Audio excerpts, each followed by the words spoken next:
You're watching the Coach Penny Hardaway Show.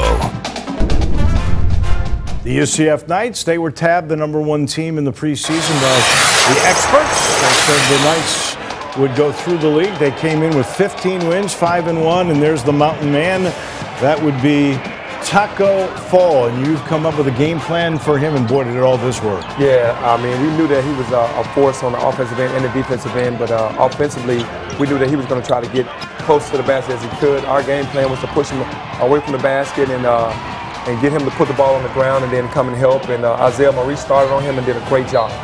You turned them over early on. They only averaged 11 turnovers a game. They had 11 at the half. Well, you know, we had to put pressure on them. That's our game. You know, we talked about this before the game about how we were going to win this game. We had to get in the backcourt and make their guards feel pressure and see how they responded to their pressure. They did not respond well to the pressure, so that voted into our favor. So, you know, they got us out on the fast break and gave us easy buckets. And Rainier Thornton had another great game. There was a little breakdown there, but Thornton had his second double-double of the season. We talked about how he's becoming a glue guy. He does a lot of different things, and Mike Parks was active in this game despite the mountain in the middle. Yeah, for sure. Rainier is a guy we're going to need the energy from him every night, and he brings it every night, and it becomes contagious. And then, you know, we got into Mike Parks. Mike Parks came off the bench really ready, really focused on the job, because when you're guarding Tacko Fall, you have to be focused, and when he's guarding you, you got to make plays. So they all did that. And some threes early on. I know that made you feel good. Yeah, well, it always makes me feel good when we're shooting the ball well, because we play such hard defense. It's good to be rewarded making shots on the other end. And there's Tyler. And I got to tell you brought Harris and Lomax into this game pretty early, and we remember they were starting. So you made some moves. They're really starting to catch on now. Yeah, it's about the preparation, and those two guys are really learning more. They're asking more questions. They're doing more film work, and I trust them when I put them in the game now. They're getting better every day in practice, so when I put them in the game, I don't feel like we lose anything. There's Bruton with a move that would have made Omar Sneed happy. He had all those different release points. And Davenport, you asked for more of him after the Temple game.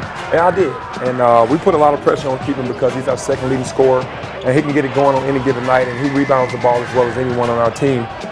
He's still struggling a little bit now, trying to get him out of that rut, but I'm always going to ask more of him. In rhythm right there, and nothing but nylon. Yeah, I told Tyler Harris, don't ever pump fake another ball.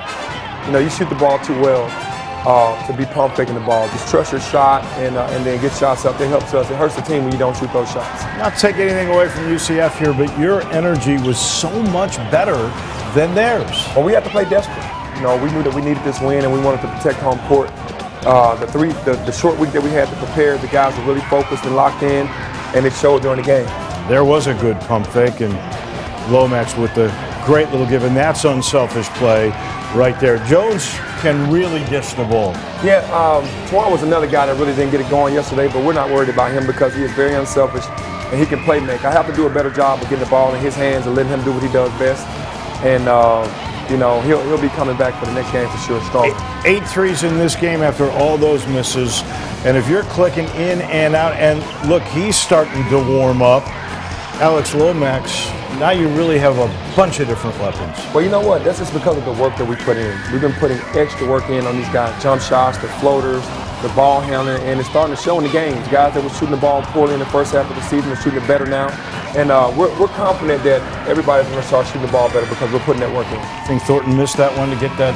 Oh, yeah, he was trying to get another rebound. Yeah. The Moses Malone trick. That's a Zach Randolph move. And that was obviously terrific. So that makes you now a wonderful 13-7 on the year, 5-2, and just a half a game off the pace. You know, we can have a lot to cry about being 13-7, but you know what? We're proud of the effort that we're putting in now to just build this team to where we really want to go. I mean, we've lost some games that we thought we were supposed to win, but we're pushing in the right direction right now. Absolutely. Time for the Cooks Pest Control Player of the Week. It's Jeremiah Martin, and he just does it all. We gave you his numbers earlier on what he did against Temple, but he had 10 points, 7 assists, 2 steals, even a block against UCF, and he didn't have a turnover in that game. Yeah, that's the big thing about Jeremiah. He's not turning the ball over, and he's making sound decisions for himself and for teammates, and he's the leader. You know, as he goes, we go.